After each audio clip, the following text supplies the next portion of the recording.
Powered by the Montana Television Network. This is the 10 o'clock news on KPAX, Montana's news leader. Good evening, I'm Kent Lutzen. Lawmakers went to work on day 2 of the federal government shutdown, looking for a way to end it. Leaders on both sides blamed the other, while a group of moderate Republicans and Democrats tried to come up with a compromise they could support. Wei Jiajing reports from Capitol Hill, where the Senate went home for the night, and the shutdown will go into a 3rd day.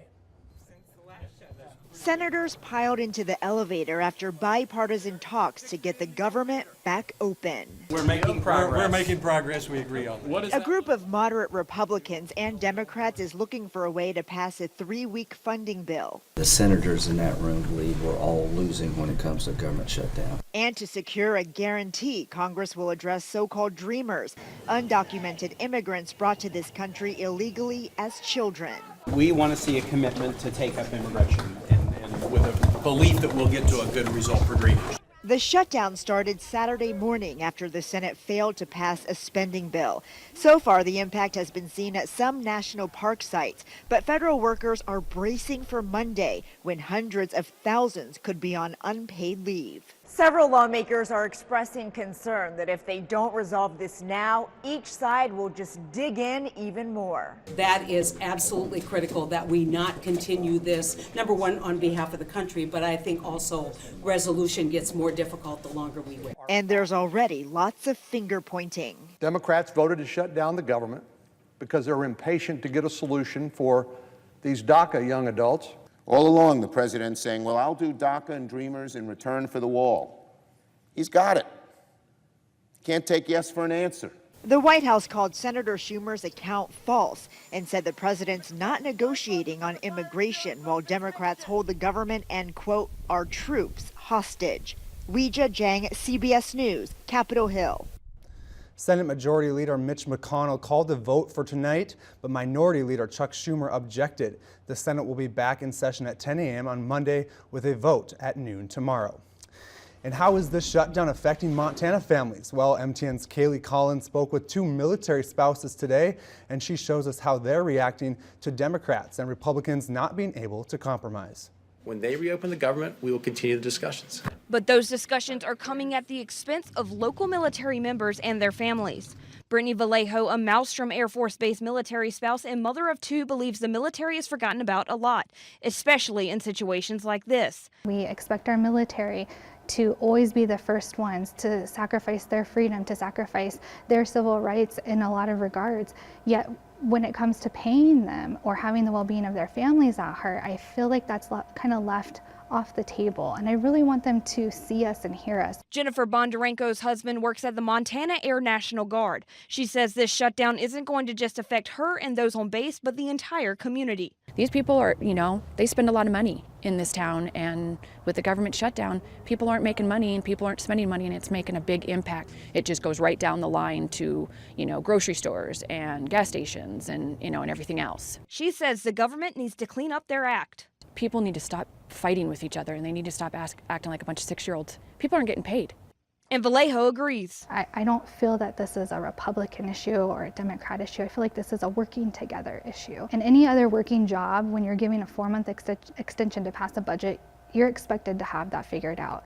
She wants the community to understand that her and her family are just like any other family. We have bills to pay just like everyone else, and so understanding that we shouldn't be expected to go without pay just because my husband or my friends wear uniforms.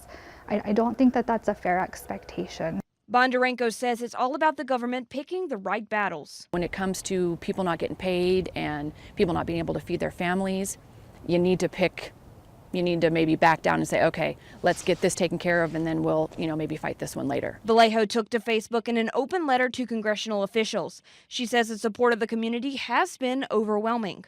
I think it really speaks to our military community and those that support us, and I really hope that our congressional elected officials are taking note of that. In Great Falls, Kaylee Collins, MTN News. Vallejo's Facebook post has been shared over 700 times since being posted yesterday morning. It reads in part, I challenge all congressional officials to try on a pair of their boots for one single day. Live in our life and look us in the eye and tell us you still want them to work for free. Well, did you feel it? A 3.0 magnitude earthquake rattled the Flathead area tonight. The U.S. Geological Survey is reporting it happened just before 7. One Big Fork reviewer described it as a low rumble that shook the house for roughly 5 seconds. The quake north of Big Fork was centered between Kohler and Cabin Lakes, about 6 miles deep. There have been no reports of injury or damage. Now, a similar small quake rattled the Flathead area exactly a week ago, but according to the USGS, Montana is one of the most seismically active states in the country, although the vast majority of recorded earthquakes are very small, causing no damage and rarely noticed by people. And switching gears, the weather is a pretty quiet day out there today, but it looks like it won't stay that way for long. Let's head over to Chief Meteorologist Erin Yost for her first forecast. Erin? Yeah, things changing as we speak, Kent. We've got some clouds on the increase from the west, and eventually tonight we're going to be talking some light snow across the viewing area, but not before a great day. Hamilton, take a look at the ICAM, First Security Bank ICAM in the Bitterroot. A lot of blue sky for many of us this afternoon. Of course, those clouds started to thicken up by this evening, and now we're starting to see some of that light snow creeping into western Montana. This disturbance going to be a rather quick and weak disturbance moving through the region. A few areas could see some light accumulation, perhaps a little bit more in the higher terrain. The extended forecast is going to stay pretty active too. Details on that coming up. Thanks, Erin. Just a day after the Women's March that rallied thousands across the country, the Great Falls Catholics for Life organization, along with other community members, joined forces today in support of a pro-life movement. Nearly 30 people marched from Our Lady of Lourdes a few blocks away to Planned Parenthood. When they arrived at their first stop at Planned Parenthood, the group recited the Rosary. Their next stop was on St. Anne's for coffee and snacks. Some described it as a tailgate for a celebration of life. Then you may want to check out Happy Days, the musical at the MCT Center for Performing Arts. It's got that really great sense of humor that is really entertaining to come see, especially during this time of year when we're right in the middle of winter and you really need a good laugh. And it's really got that light beat music that is really nice, especially in a musical. A rockin' rhythm so you can't sit still. Based on the popular television sitcom, the musical stars the characters Richie Cunningham, Potsy, Ralph, Pinky Tescadero, and Fonzie. The show, set in the 50s, follows the town's attempt to stop their favorite diner from being turned into a shopping mall. The most rewarding part is just getting to perform with this entire group of people. They all come from different walks of life and very, very different walks of life from what the actual characters are. You and your family can catch the show up until the 28th of this month. And coming up, it is looking to be an active weather week, and meteorologist Erin Yost will be right back, and she has those details.